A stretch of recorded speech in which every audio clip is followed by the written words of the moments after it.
اعوذ باللہ من الشیطان الرجیم بسم اللہ الرحمن الرحیم ربی اشرح لی صدری ویسر لی امری واحلل عقدۃ من لسانی یفقہوا قولی ربی زدنی علما ربی زدنی علما ربی زدنی علما۔ السلام علیکم طالبات، کیسے ہیں آپ؟ امید آپ سب خیریت سے ہوں گی، اور میں یہ امید کرتی ہوں کہ بیٹا آپ اپنی کلاسز جو ہیں وہ باقاعدگی سے اٹینڈ کر رہی ہوں گی۔ اللہ آپ کو جو ہے وہ اس پر عمل کرنے والا بنائے۔ بیٹا آج کی ہماری جو حدیث ہے جس کو ہم دیکھیں گے، اس حدیث میں ان اعمال کا تذکرہ کیا گیا ہے جو ایک شخص اگر اللہ اور اس کے رسول پر ایمان رکھتا ہے تو وہ کبھی بھی ان گناہوں کا مرتکب نہیں ہوتا۔ ان اعمال کا جو تذکرہ کیا گیا ہے یہ کسی بھی شخص کے مومن ہونے کی نشانی نہیں ہے۔ ایک مومن شخص کبھی بھی ان اعمال کا مرتکب نہیں ہو سکتا۔ یہ اعمال کون سے ہیں؟ جو گناہ کبیرہ میں بھی شامل ہوتے ہیں۔ ہم باقاعدہ اپنی حدیث کا آغاز کرتے ہیں۔ ان ابی ہریرہ رضی اللہ تعالی عنہ، حضرت ابو ہریرہ رضی اللہ تعالی عنہ سے روایت ہے کہ انا رسول اللہ صلی اللہ علیہ وسلم، رسول اکرم صلی اللہ علیہ وآلہ وسلم نے فرمایا، بے شک کا لفظ استعمال ہوا ہے یہاں پہ، قالا، رسول اکرم صلی اللہ علیہ وآلہ وسلم نے فرمایا، لا یزنی، نہیں زنا کرتا، الزانی، زانی، ہین یزنی، یہاں تک کہ جب وہ زنا کرتا ہے، وہو مومن، اور وہ مومن ہو۔ مطلب کیا ہے اس کا؟ کہ جب کوئی شخص زنا کرتا ہے تو حالت زنا میں وہ شخص مومن نہیں ہوتا۔ دوسری بات اللہ کے نبی نے کیا بیان فرمائی؟ ولا یسرق، اور نہیں کوئی چوری کرتا، السارق، کوئی چور، ہینا، جب کہ یسرق، وہ چوری کرتا ہے۔ اگر آپ اپنی گرامر کو ملحوظ خاطر رکھیں تو جو گرامر آپ نے کی ہے تو یزنی زنا کرتا، یسرق چوری کرتا، تو آپ کو یقیناً بتا رہے ہیں کہ اس میں کس کا تذکرہ کیا گیا ہے؟ واحد کا تذکرہ کیا گیا ہے۔ یعنی کوئی بھی ایک مومن جب چوری کرتا ہے تو وہ کیا کرتا ہے؟ وہ مومن، ایسا نہیں ہے کہ وہ مومن ہو۔ تیسری چیز جو ایمان کے منافی بیان کی گئی، ولا یشرب، اور نہیں وہ پیتا الخمر، شراب، یہاں تک کہ ہینا یشربوہا، جب وہ پیتا ہے اس کو، وہ مومن، اور وہ حالت ایمان میں ہو۔ ولا ینتہب، اور نہ ہی وہ مال چھینتا ہے، نہبتاً، مال، یرفع، تو اٹھاتے ہیں الناس، لوگ، الیہ، اس کی طرف، فیہا ابصارہم، اپنی آنکھیں، ہینا ینتہبوہا، جب وہ اس کو لوٹتا ہے۔ بات کا مقصد کیا؟ کہ یعنی جب کوئی شخص ڈکیتی کرتا ہے، لوٹ مار کرتا ہے، تو وہ لوگوں کا مال لوٹ رہا ہو اور لوگ اس کو آنکھیں اٹھا کر دیکھ رہے ہوں تو شخص ایسی حالت میں بھی مومن نہیں ہوتا۔ ولا یغل، اور نہیں خیانت کرتا، احدکم، تم میں سے کوئی ایک، ہینا یغل، جب وہ خیانت کرتا ہے، وہ مومن، اور وہ مومن ہو، فایاکم، ایاکم، تو پس تم بچ جاؤ۔ ہاں جی، تو آپ یہ دیکھیں اللہ کے نبی نے ان احادیث میں جو بیان کیا، کتنے اعمال بیان کیے؟ سب سے پہلے زنا کے حوالے سے، نمبر 2 چوری کے حوالے سے، نمبر 3 ڈکیتی کے حوالے سے، نمبر 4 شراب کے حوالے سے، نمبر 5 خیانت کرنے کے حوالے سے۔ اگر آپ غور کریں تو یہ 5 چیزیں وہ ہیں کہ کوئی بھی عقل و شعور رکھنے والا شخص، فطرت سلیم کا مالک شخص، اللہ اور اس کے رسول پر ایمان لانے والا شخص کبھی بھی ان کاموں کو اپنی ذات کے لیے پسند نہیں کرے گا، اور نہ ہی چاہے گا کہ کوئی دوسرا اس شخص کی ذات کے بارے میں ان کاموں کو پسند کرے۔ ایمان کیا ہے؟ ایمان ہے اللہ اور اس کے رسول کے اپنے آپ کو مطیع کر لینا، اپنے آپ کو اللہ اور اس کے رسول کا فرما بردار بنا لینا۔ فرما برداری میں کیا کریں گے ہم؟ کہ وہ تمام احکامات جو اللہ اور اس کے نبی نے ہمیں کرنے کا حکم دے دیا ان کو بغیر پس و پیش کے ہم ادا کریں، اور تمام معاملات جن کو کرنے سے ہمیں روک دیا گیا ہم ان سے بچ جائیں۔ ایمان جو ہے وہ ہمارے اسلام کا خاص حصہ ہے۔ ایمان ہی ہے جو دلوں کو تقویت دیتا ہے، ایمان ہی ہے جو ہمارے دلوں میں خدا خوفی کا جذبہ جو ہے وہ پیدا کرتا ہے۔ تو آپ حدیث کے الفاظ دیکھیں کہ اللہ کے رسول نے فرمایا کہ جب کوئی شخص زنا کرتا ہے تو وہ حالت زنا میں مومن نہیں ہوتا۔ ایمان کیا ہے؟ ایمان دراصل اس دلی کیفیت کا نام ہے جو انسان کو تمام برائیوں سے جو ہے وہ باز رکھتی ہے۔ آپ یہ دیکھتے ہیں کہ جن دنوں میں آپ نماز پڑھ رہے ہوں، آپ کی زبان ذکر و اذکار کی عادی ہو، آپ اچھے کام کرتے ہوں، لوگوں کو خوش رکھنے والے کام کرتے ہوں، تو آپ کے دل کو عجیب قسم کا سکون جو ہے وہ محسوس ہوتا ہے، تقویت ملتی ہے، آپ کو اندرونی خوشی ہوتی ہے، آپ بڑے پرسکون ہوتے ہیں، بہت مطمئن ہوتے ہیں، آپ کا دل ذرا سا بھی خوف جو ہے وہ نہیں کھاتا، آپ لوگوں کی باتوں سے بھی جو ہے وہ خوف نہیں کھاتے، بڑی امن اور پرسکون زندگی جو ہے وہ آپ امن والی پرسکون زندگی آپ گزار رہے ہوتے ہیں۔ پھر آپ اپنی ذات کو گناہوں سے بچنے کی بھی جو ہے وہ کوشش کرتے ہیں، بچانے کی کوشش کرتے ہیں۔ اب یہ جو دلی کیفیت ہے یہ ہر شخص میں ہر وقت ایک سی نہیں رہتی، یہ کیفیت انسان کے اندر بڑھتی اور کم ہوتی چلی جاتی ہے۔ ایسا نہیں ہے کہ اگر کوئی شخص متقی ہے، حالت ایمان میں ہے، تو وہ 24 گھنٹے اس کی ایک ہی ایمانی کیفیت ہوگی۔ اللہ کے نبی نے فرمایا ہے کہ ایمان انسان کی دلی کیفیت ہے، اور ایمان انسان کی اس کیفیت کا نام ہے جو بڑھتی بھی ہے اور گھٹتی بھی ہے۔ اللہ کے نبی نے فرمایا ہے کہ ایمان بڑھتا بھی ہے اور کم بھی ہوتا ہے، صحیح بخاری کی حدیث ہے یہ۔ تو آپ جانتے ہیں کہ اللہ کے نبی کی ذات برحق ہے، اللہ کے نبی نے جو کچھ بھی بیان فرمایا برحق فرمایا۔ جب اللہ کے نبی نے فرمایا کہ ایمان کی کیفیت ایک جیسی نہیں رہتی، یہ بڑھتی بھی ہے گھٹتی بھی ہے، تو یہ بات سچ ہے کہ ایسا ہی ہوتا ہے۔ اس کی مثال آپ یہ دیکھیں کہ جب کبھی قبرستان سے آپ کو گزر ہو، یا قبرستان آپ چلے جائیں، آپ کبھی چکر لگائیں، تو جو آپ کی دلی کیفیت ہوتی ہے نا، آپ دلی طور پر توبہ طائب ہوتے ہیں کہ ہم نے آئندہ جو ہے وہ زندگی میں کبھی کوئی ایسا گناہ نہیں کرنا جس کے بعد ہمیں ندامت کے آنسو جو وہ بہانے پڑیں۔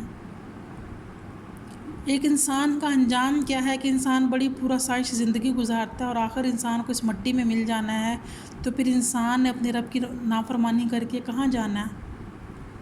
انسان جو ہے وہ صوم و صلات کا پابند ہوتا ہے، ذکر اذکار کا ہوتا ہے، لوگوں کے ساتھ آپ کے روابط اچھے ہوتے ہیں، مگر آپ دیکھتے ہیں کہ کیا ہوتا ہے، تھوڑا سا وقت گزرتا ہے، کچھ گھنٹے، دن، لمحے، مہینے گزرتے ہیں، تو آپ کے ایمان کی کیفیت کبھی بھی وہ نہیں رہتی۔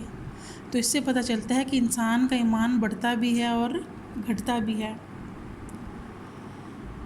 جب کسی کا ایمان مضبوط ہوتا ہے، وہ قوی ہوتا ہے اپنے رب پر ایمان لانے سے، اس کو اپنے رب کے خوف کا احساس ہے کہ یہ زندگی میرے لیے آزمائش کا ہے، برائیوں میں لذت اللہ نے رکھی ہے، اس میں شک کوئی نہیں ہے۔ جب آپ کوئی مرد جب کوئی عورت کو دیکھتا ہے تو اس کو آنکھوں کو تسکین ملتی ہے، کوئی عورت جب کسی نامحرم مرد کو دیکھتی ہے اس کو تسکین ملتی ہے، آپ جب میوزک کو سنتے ہیں، آپ موویز کو دیکھتے ہیں، تو آپ جو ہے وہ شیطان آپ کو بہکا رہا ہوتا ہے۔ انسان کی جسم میں شیطان جو ہے وہ ایسے دوڑتا ہے جیسے انسان کے جسم میں خون دوڑتا ہے، تو شیطان ہر سمت سے جو ہے وہ حملہ کرتا ہے انسان پر۔ تو جو شخص ایمان میں مضبوط ہوتا ہے وہ کیا کرتا ہے، اس کا رجحان زیادہ اچھائیوں کی طرف ہوتا ہے، اور اگر ایمان کی کمزوری کا انسان شکار ہو جائے تو اتنا ہی وہ شخص برائیوں میں مبتلا ہو جاتا ہے۔ انسان ہے نا، انسان کے لفظی معنی بھی نسیان کے ہیں، یعنی کہ بھول جاتا ہے، انسان بھول جاتا ہے، خطا کرتا ہے، خطا کرنے کے بعد جو لازمی امر ہے وہ کیا ہے، توبہ کرنا، اپنے ایمان کو مضبوط کرنے کی کوشش کرنا، اور توبہ کرنا کہ یا اللہ میں نے اس گناہ کو سرزد کیا تو آئندہ میں کبھی بھی اس کی طرف پلٹ کر نہیں آؤں گا، اور ندامت کے جو آنسو اس کی آنکھ سے نکلتے ہیں تو اللہ اس بات پر قادر ہے کہ انسان سے سرزد ہونے والے کبیرہ گناہ کو بھی اللہ تعالیٰ معاف کر دیں۔ کیونکہ جب انسان گناہ میں مبتلا ہوتا ہے تو گناہ کرتے وقت انسان کی حالت ایسی ہوتی ہے کہ اس کی ایمان کی کیفیت کمزور تر ہو جاتی ہے، تو انسان جو ہے وہ سمجھتا ہے کہ اگر میں نے تھوڑا سا یہ کام کر بھی لیا تو کسی کو کیا پتہ چلے گا، چلو آج ہی تو میں نے کیا ہے، میرے کون سا یہ روٹین ہے. مگر آپ تھوڑی سی بات صحیح عادت پڑتی ہے اور عادت بگڑتی بگڑتی جو ہے وہ گناہ کبیرہ تک چلی جاتی ہے. تو اس حدیث میں سب سے پہلے جو اللہ کے نبی نے بیان فرمایا کہ جب زانی کو زنا کرتا ہے تو وہ اس حالت میں مومن نہیں ہوتا. یہ انتہائی سخت ترین نوعیت کا جو ہے وہ جرم ہے. زنا جو ہے وہ انتہائی سخت ترین جو ہے وہ جرم ہے. اللہ تعالیٰ نے قرآن مجید میں فرما دیا کہ تم زنا کے پاس میں نہ جانا کہ بے شک وہ بے حیائی اور برائی کا راستہ ہے. چونکہ زنا بے حیائی اور برائی کا راستہ ہے، اسی لیے اللہ تبارک و تعالیٰ نے اسلام نے زنا کی طرف جانے والے تمام راستوں کو مسدود کر دیا، ختم کر دیا، بند کر دیا. ہر وہ چیز جو آپ میں جذباتی ہیجان کو پیدا کرتی ہے، اسلام نے ہر اس چیز کے کرنے سے، ہر اس بات کے کرنے سے، ہر اس فحش تصویر کو دیکھنے سے اسلام نے منع فرمایا. جو بھی آپ کو جذبات کو ابھارے، آپ کی سوچ کو منتشر کر دے، ایسی ہر چیز زنا کے راستے جو ہے وہ کھولتی ہے. تو جیسے جیسے ان راستوں پر بڑھنے کے لیے جو آپ کے قدم چلتے ہیں، جیسے جیسے ان راستوں کو کھولنے کی، اپنے لیے ہموار کرنے کی کوشش کی جاتی ہے، اتنا ہی زنا کی طرف پیش قدمی بھی بڑھتی ہے. آپ نے یہ دیکھا کہ آج ہمارا جو دور ہے وہ جدید ٹیکنالوجی کا دور ہے. اگر آج سے کچھ عرصہ پہلے کو دیکھا یہ تو گھروں میں ایک فون کی مثال آپ لے لیں. فون جو تھے مفقود ہوا کرتے تھے.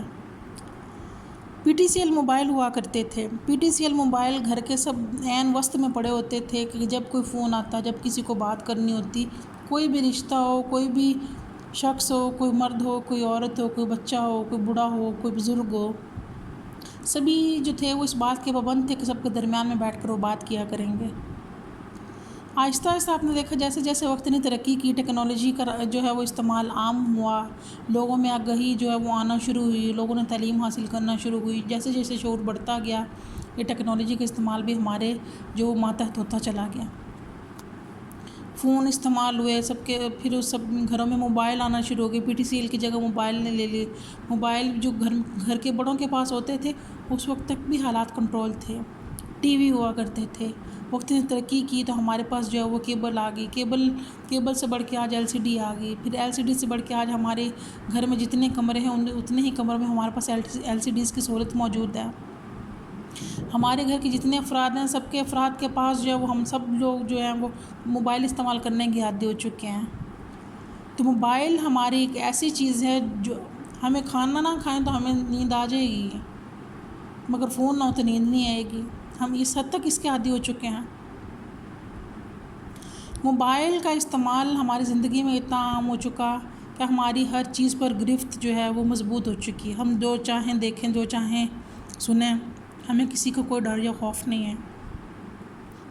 اور پھر موبائل ہم نے سیلف کنٹرول میں لے لیے، پاس ورڈز لگا دی، لاکس لگا دی، کوئی ہماری اجازت کے بغیر ان کو دیکھ ہی نہیں سکتا.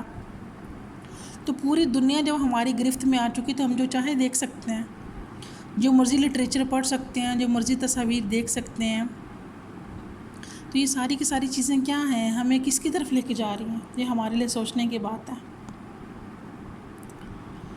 تو زنا کو روکنے کے لیے اسلام نے ہمیں جو احکامات دیے، اگر ہم ان پر عمل پیرا ہوتے ہیں تو ہمارے معاشرے میں اس برائی کی جو روک تھام ممکن ہو سکتی ہے. جیسے اس برائی کو روکنے کے لیے اللہ کے نبی نے کم عمر میں شادی کا حکم دیا، نکاح کا حکم دیا، خواتین کو اور مردوں کو اپنی نگاہیں نیچی رکھنے کا حکم دیا، بے پردگی سے منع فرمایا. کو ایجوکیشن جو تعلیم ہم آج اس کو ماڈرن کلچر کے نام پر لے رہے ہیں، اسلام نے ہمیں اس چیز سے منع فرمایا. تمام بے حیائی برائی کی چیزیں جو ہمارے جذبات میں ہیجان پیدا کرتی ہیں، ہمیں مشتعل کرتی ہیں، ہمارے سوچ کو منتشر کرتی ہیں، ان چیزوں کو سوچنے سے، دیکھنے سے، سننے سے، پڑھنے سے منع فرمایا. پھر اسی طرح جب تک ضرورت نہ ہو تو گھر سے باہر نہ نکلنا، کہ یہ مرد اور عورت دونوں کے لیے کشش کا سبب بنتے ہیں. نہ چاہتے ہوئے بھی آپس میں جو انٹریکشن ہوتا ہے تو معاملہ جو ہے وہ شروع ہو جاتا ہے. پھر اسی طرح سے جب تک عورت کو کوئی ضرورت نہ ہو تو وہ غیر مرد سے جو ہے وہ بات نہ کرے.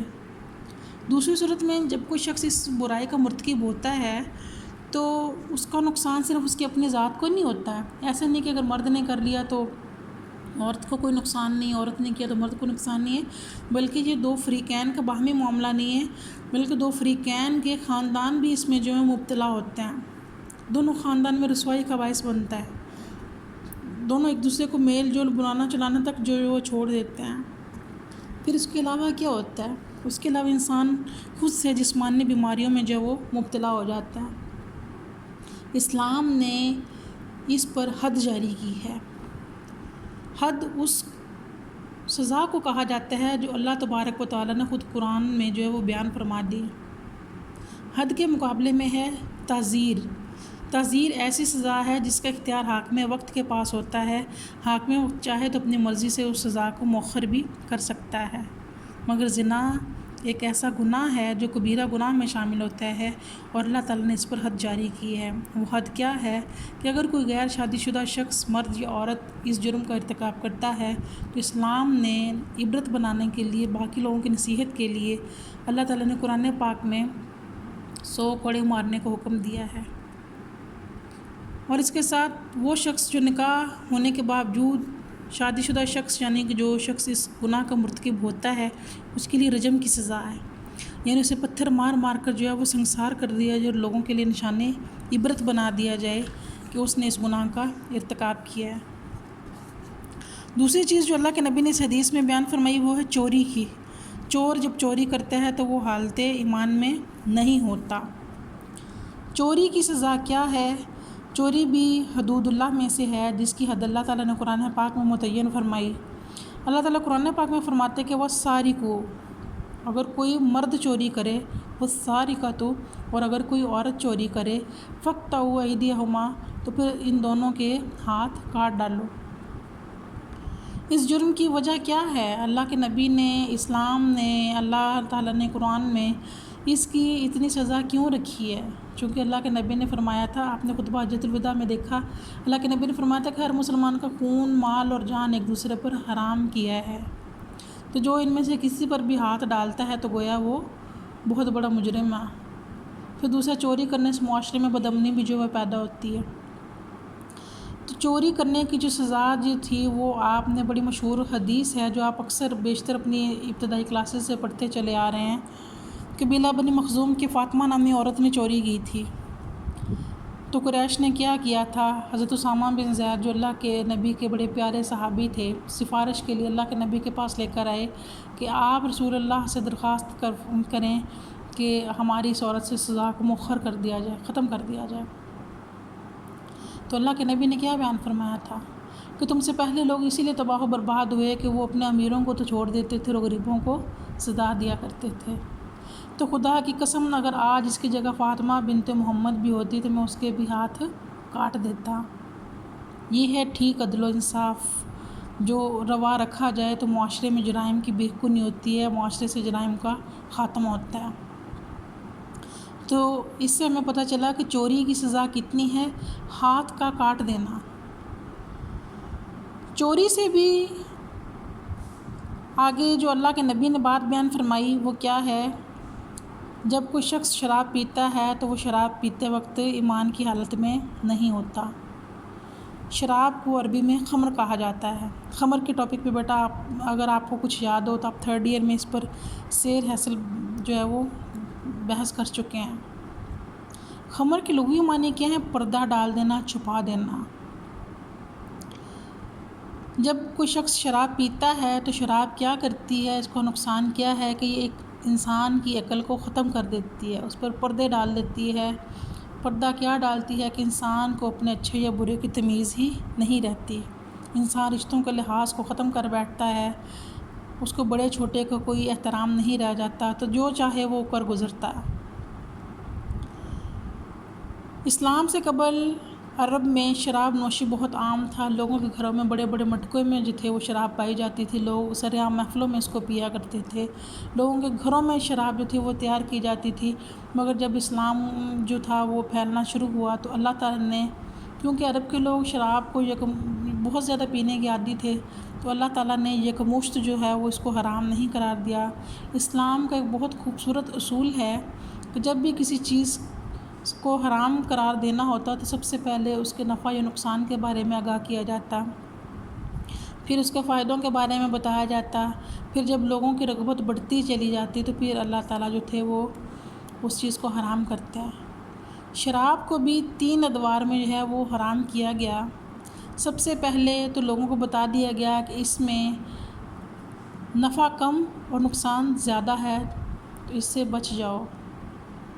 پھر دوسری دفعہ جب دیکھا کہ لوگوں نے تھوڑا سا اسے ہاتھ کھینچنا شروع کیا، تو جب لوگ نماز کی حالت میں آتے، تو جب کوئی شخص شراب پیتا تو اللہ تعالیٰ نے قرآن پاک میں فرمایا کہ لا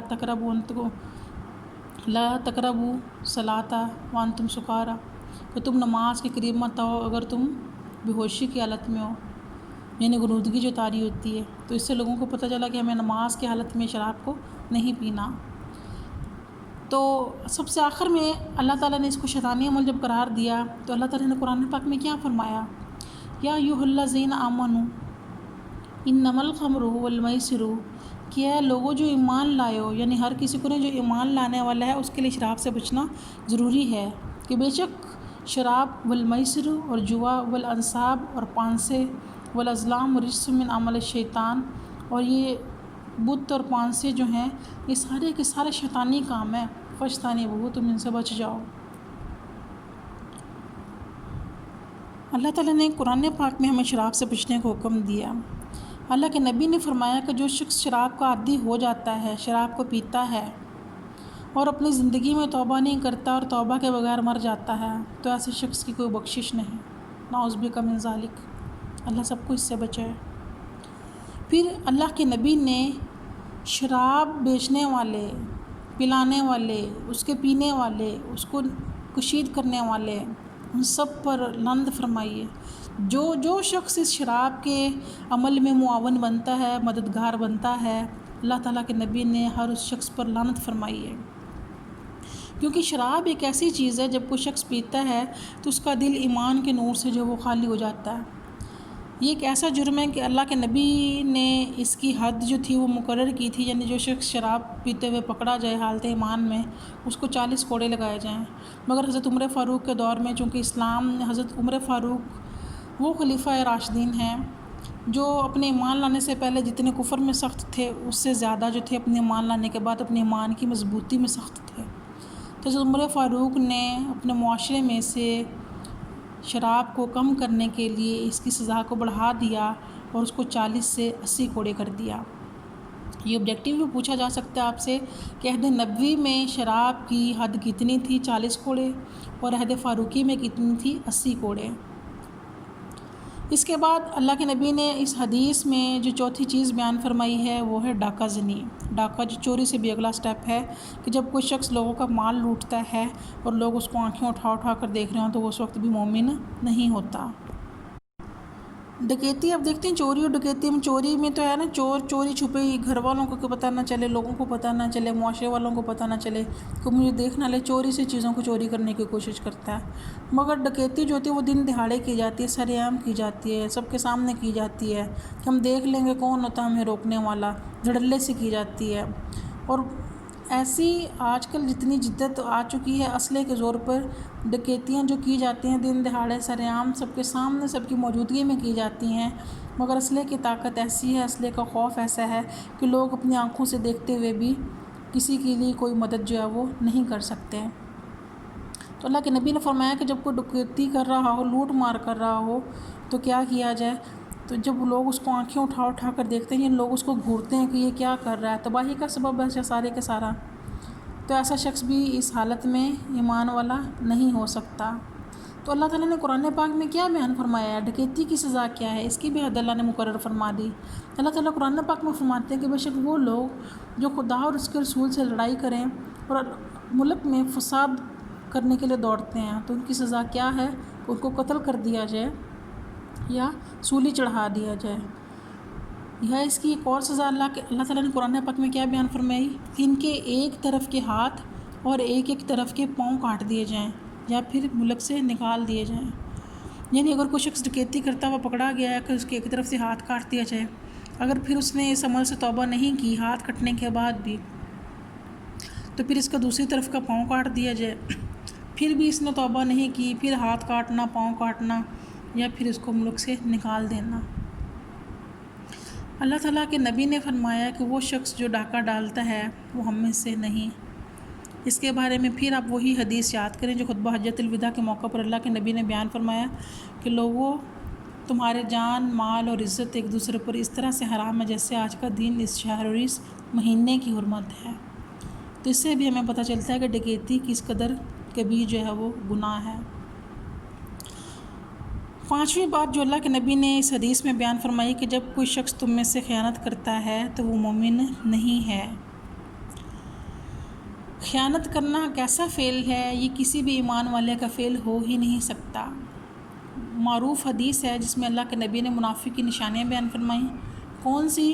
جب بات کرے تو جھوٹ بولے، جب وعدہ کرے تو وعدہ خلافی کرے، اور جب امانت رکھی جائے تو اس میں خیانت کرے۔ اب یہ خیانت کیسی ہے؟ یہ خیانت اللہ اور اس کے رسول سے بھی ہو سکتی ہے، یہ خیانت عام لوگوں سے بھی ہو سکتی ہے، یہ خیانت اپنے رشتوں کے حوالے سے بھی ہو سکتی ہے۔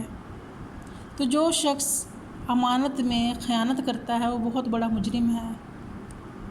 تو امانت میں خیانت کرنے والوں کی وجہ سے اللہ کے نبی نے فرمایا کہ وہ شخص جو ایمان سے محروم ہے وہ ایمانت دار نہیں ہے، اور وہ شخص جو دین سے خالی ہے وہ اپنے عہد کا پابند ہی نہیں ہے۔ قیامت والے دن خیانت کرنے والے لوگ دور سے پہچانے جائیں گے، ان کو ان کے ہی جھنڈے تلے جو ہے وہ اکٹھا کیا جائے گا۔ باقی لوگوں کو، مخلوق کو دور سے دیکھنے سے پتہ چلا گا کہ یہ لوگ کون ہیں، کون لوگ ہیں جو کھڑے ہیں، تو ان کے اوپر جو جھنڈا ہوگا وہ بتائے گا کہ دنیا میں یہ لوگ خیانت کیا کرتے تھے۔ اللہ اور اس کے رسول سے خیانت کیا ہے کہ ان کے احکامات کی اتباع نہ کرنا، جو اعضاء اللہ تعالیٰ نے دے دیے ان کا حق ادا نہ کرنا، ان کی حق تلفی کرنا، ان کو اللہ کے راستے پر خرچ نہ کرنا، چونکہ اللہ تعالیٰ نے انسان کو جو اعضاء دیے ہیں یہ بھی اعضاء بھی انسان کے پاس امانت ہے۔ اللہ نے آپ کو آنکھیں دی ہیں حق دیکھنے کے لیے، زبان دی ہے سچ بات بولنے کے لیے، کان دیے ہیں سچ بات کو سننے کے لیے، ہاتھ دیے ہیں اچھے کاموں کو کرنے کے لیے، پاؤں دیے ہیں اچھے کاموں کی طرف چلنے کے لیے۔ تو جب آپ اچھے کاموں کے خلاف ان سے برائی کا کام لیتے ہیں تو اللہ تعالیٰ قرآن پاک میں سورہ یاسین میں بیان فرماتے ہیں کہ قیامت والے دن جو ان کی آنکھیں، ان کی انگلیاں، ان کے کان ان کے بولیں گے تو ان کی انسان کی زبان بند ہو جائے گی، اس کے اعضاء گواہی دیں گے کہ یہ لوگ دنیا میں کیا کرتے تھے۔ تو اللہ تعالیٰ قرآن پاک میں فرماتے ہیں کہ اللہ قیامت کے دن فرمائیں گے وَامْتَازُوا الْيَوْمَ أَيُّهَا الْمُجْرِمُونَ، اے گناہ گارو آج کے دن تم لوگ الگ الگ ہو جاؤ۔ یعنی انسان کے پاس دی ہوئی اللہ کی ہر نعمت اس کے لیے امانت ہے، جو شخص اس میں خیانت کرتا ہے وہ اس خیانت کے بارے میں جواب دہ ہے۔ رشتوں کے حوالے سے خیانت کیا ہے؟ ایک بیوی ہے تو اپنے شوہر کے رازوں کی امانت دار ہے، ایک بیٹی ہے تو اپنے باپ، بھائی اور ماں کے گھر کی باتوں کی جو ہے وہ امانت دار ہے، بہو ہونے کے صورت میں سسرالی رشتوں کی امانت دار ہے۔ جب کوئی وہ بات ایک جگہ سے سنتی ہے دوسری جگہ کرتی ہے، آپس میں فتنہ فساد کی وجہ بنتی ہے، تو اس نے اپنے پاس موجود امانت میں خیانت کی۔ ہم سمجھتے ہیں امانت میں خیانت کرنا ایسا کہ جب کوئی شخص آپ کے پاس پیسے رکھواتا ہے، کوئی زیور رکھواتا ہے، آپ اس پر ناحق قبضہ کر لیتے ہیں تو بس یہی خیانت ہے۔ حتیٰ کہ جب کوئی شخص آپ سے مشورہ کرتا ہے، اپنی کو بات بتاتا ہے، اپنی کو دکھ کی بات بتاتا ہے، خوشی کی بات میں آپ کو رازدار بناتا ہے اور آپ کو یہ کہتا ہے کہ یہ بات میں نے تم سے شیئر کی ہے، کسی اور کو اس کا پتہ نہ چلے، تو آپ جانتے ہیں کہ اس وقت بھی آپ ایک امانت دار بن چکے ہوتے ہیں۔ کرنے والے نے تو آپ کو بات کر کے اپنی بات کا امین بنایا۔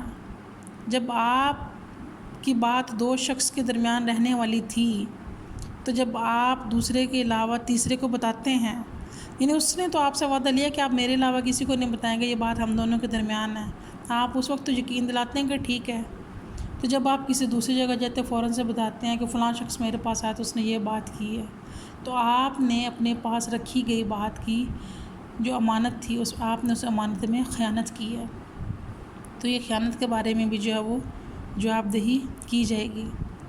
اللہ کے نبی نے یہ 5 چیزیں بیان فرمائیں جو کبائر میں سے ہیں، کبیرہ گناہوں میں سے ہیں۔